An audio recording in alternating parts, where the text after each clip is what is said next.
এখন থেকে আপনার প্রিয় সিরিয়ালগুলো ফ্রিতে দেখুন এক্সক্লুসিভলি শুধুমাত্র সান নেক্সটে। এখনই অ্যাপ ডাউনলোড করুন।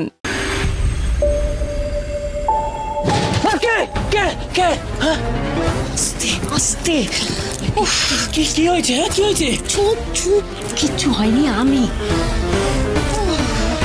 এরকম ভাই দরম করে কেউ ঘরে ঢোকে? হ্যাঁ, মনে হলো বাড়িতে ডাকাত পড়েছে। সত্যি কি হয়েছে? হাঁপাচ্ছ কেন? টেন্স নাকি? কোনো ডাকাত পড়েনি, কিচ্ছু হয়নি। তোমার দাদু হঠাৎ করে ব্যোমকেশ হতে চাইছেন কেন বলো তো? মানে দাদু না কিছুটা আন্দাজ করেছেন। উনি বুঝতে পেরেছেন মিহির মাথায় এগুলো কেউ ঢোকাচ্ছে। মিহি এগুলো নিজে থেকে করছে না। ঠিক ঠিক ঠিক এই ভয়টাই পাচ্ছিলাম। তুমি ধরা পড়ে গেলে, তাই তো? দেখ বাবা, ধরা পড়তে যাবো কেন?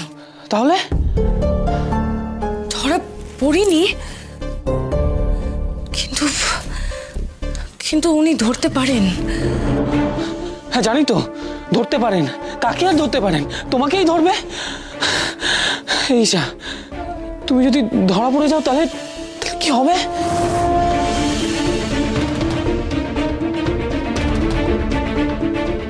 দাদু যত বড়ই ডিটেকটিভ হোক না কেন, আমিও পাকাল মাছ।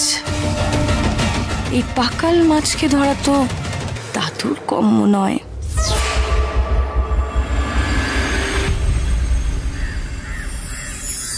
দাদু, তোমার চা নিয়ে যা। মানে চা খাবে না? চা খাবো ঘরে বসে না, বসার ঘরে সবার সাথে বসে। সবার সঙ্গে বসে চা খাবে?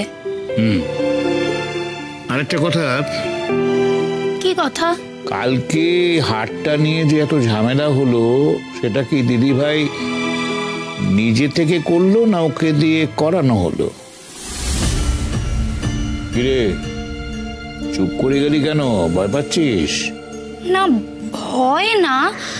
আচ্ছা, এটা আমি কি করে জানবো বলো তো? তুই জানিস না? না। তো আমার মনে হয় কেউ এটা দিদি ভাইয়ের মাথায় ঢুকিয়েছে। সেটা আমাকে জানতে হবে, জানবার চেষ্টা করতে হবে। তুই সবাইকে বসার করে চা খেতে ডাক। সবাইকে? হ্যাঁ, সবাইকে। শুধু দেখবি তোজো দাদু ভাই আর মিহি দিদি ভাই যেন না আসে। আর কেন ডেকেছি এটা যেন বলিস না। না না, আমি কি বোকা নাকি? হয়ে যেতে কতক্ষণ? কথাটা ঠিক করে মনে রাখিস, কেউ যেন না জানে কেন ডেকেছি। না না, আমি বলবো না, তুমি বললে। যাই। যা।